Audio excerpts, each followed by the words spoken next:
Do I have a moment to ask you a couple of questions about some pet peeves, Mr. Commissioner? Absolutely. All right. What are we doing about the damn robocalls? Oh, my God. This drives me crazy. I get them myself all the time. They typically have the same area code that I've got, and even the next three digits might be the same. Those are called spoofed robocalls. And the problem is that because of the internet, this technology to unleash these calls has gotten much, much better. And so it almost doesn't even matter where you are in the world.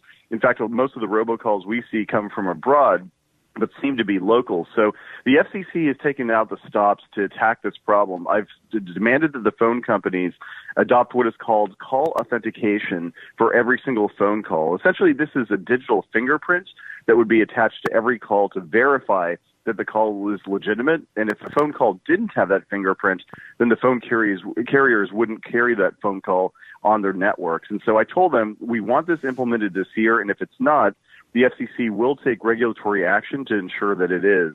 In addition to that, we're also working very hard on the enforcement side. The largest fines in the FCC's 85-year history have been imposed under my leadership over the last 2 years on robocallers who unleashed millions of robocalls on American consumers.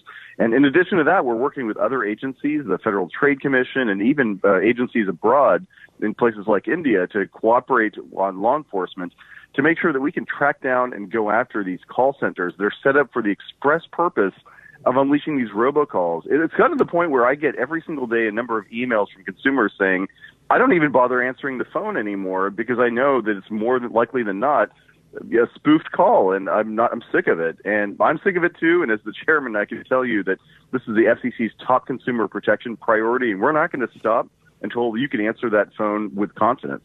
Good. I really appreciate that very substantial answer. We're talking to the FCC Commissioner Ajit Pai.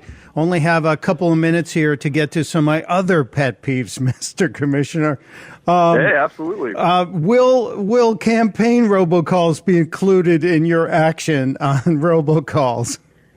It's funny. That's one of the things the politicians ask for a carve out on. They want to make sure that they're able to reach their would-be constituents. And so that's a tougher issue since the law doesn't give us as much authority there. But if it's an illegal robocall, I can tell you we will be cracking down on them. So stay tuned on that front. Okay. And I've got about a minute here. The Democrats launched something the other day called the Save the Internet vote. I don't know what it is.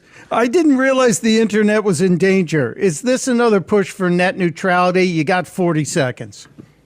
It's just a political stunt. When we made our decision in December of 2017, many people, including some of these same politicians, predicted it would be, quote, the end of the internet as we know it, that you'd have to pay $5 per tweet, that the internet would look like Portugal, and that all these terrible things would happen. Well, a year and a half later, speeds are up 40%, according to an independent report. Fiber infrastructure is going up. Infrastructure overall is going up. And I think that these hysterical predictions of doom have been disproved.